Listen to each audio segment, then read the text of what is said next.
এবং আপনারা যদি আরেকটু স্টাইলিশের মধ্যে চান যে আমি একটু রেগুলার প্রোডাক্টই নিব রিজনেবলের মধ্যে, but touch plus 360 degree, like হচ্ছে আপনার ল্যাপটপ কাপ ট্যাব দুই ওয়েতে ইউজ করা যাবে, তারা এটা দেখতে পারেন। খুবই সুন্দর, একদম মানে চমৎকার একটা কন্ডিশনে আছে। স্পেশালি যারা হচ্ছে আপনারা ড্রয়িং পারপাস ইউজ করতে চান, আবার অনেকে আছে অলরেডি একটা ল্যাপটপ আছে, অ্যানাদার হেল্পিং হ্যান্ড হিসেবে আরেকটা ল্যাপটপ দরকার, এটা তারাও নিতে পারেন।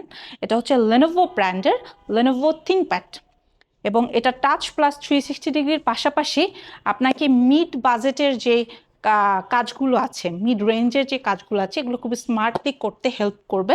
এটাতেও আপনি খুব চমৎকার ওয়েতে 3, 3.5, 4 এবং ডিপেন্ড করে মাঝে মাঝে 5 ঘন্টা প্লাসও কাস্টমার ব্যাকআপ পায়। এবং এই ল্যাপটপটা আপনার ডিসকাউন্ট আপনাদেরকে দিয়ে দিব, একদম মাস শেষ আবার নতুন মাস শুরু, সব কিছু মিলিয়ে 16,500 টাকা।